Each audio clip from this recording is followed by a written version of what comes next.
السلام علیکم ناظرین، آج ایک بہت ہی اہم مسئلہ پوچھا گیا۔ میں کافی دنوں سے چاہ رہا تھا کہ اس مسئلے کے اوپر ڈسکس کروں آپ لوگوں کے ساتھ، لیکن تقدیراً مجھ سے کسی نے یہ مسئلہ پوچھا ہے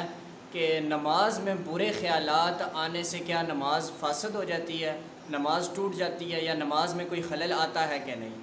تو یقیناً یہ بہت ہی ایک امپورٹنٹ سوال ہے ان حضرات کے لیے کہ جو 5 وقت کی نماز پڑھتے ہیں۔ 5 وقت کی نہ صحیح، چلو 1 وقت کی پڑھ لیتے ہیں، لیکن کیا ہے کہ وہ 1 وقت کی قبول تو ہو۔ تو میرے بھائیو دوستو، اس سوال کو سمجھنا بہت ہی ضروری ہے، اور اس مسئلہ کو سمجھنا بھی بہت ضروری ہے کہ آیا ہم نماز کے اندر جب کھڑے ہوتے ہیں تو ہمیں برے خیالات آتے ہیں،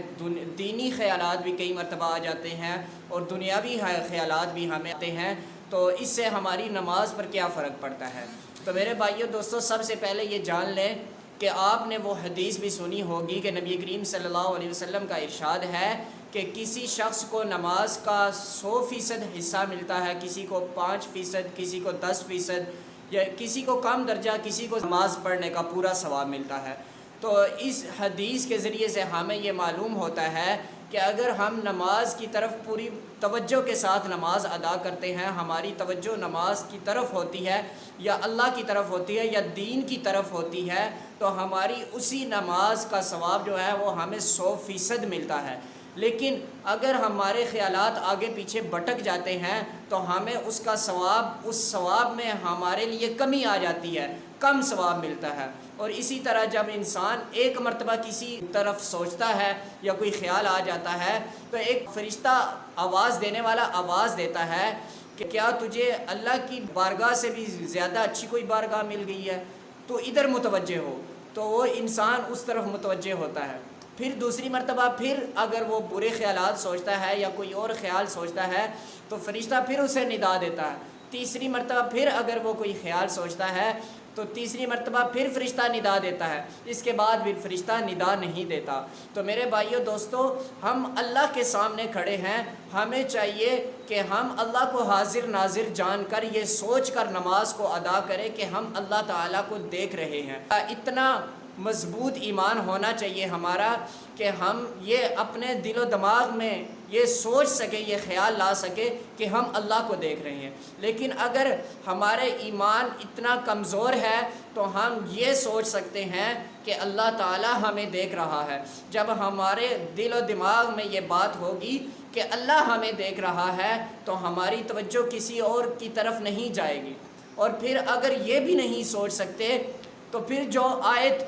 جو چیز پڑھ رہے ہیں، رکوع میں تسبیح پڑھ رہے ہیں، سجدے میں تسبیح پڑھ رہے ہیں، یا پھر امام قرات کر رہا ہے، تو توجہ اس قرات کی طرف ہو، لفظ با لفظ اس کو سنیں، یا خود ادا کر رہے ہیں تو خود لفظ با لفظ اس لفظ کے اوپر غور کریں۔ اگر سجدے میں ہے تو سبحان ربی الاعلیٰ ان الفاظ کو سوچیں۔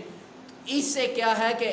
انسان کے خیالات جو ہیں وہ بھٹکتے نہیں ہیں، انسان کی توجہ جو ہے وہ نماز کی طرف ہی ہو جاتی ہے۔ تو میرے بھائیو دوستو، اگر دنیا یا دین جس طرح کے بھی خیالات آتے ہیں، اس سے نماز تو ہو جاتی ہے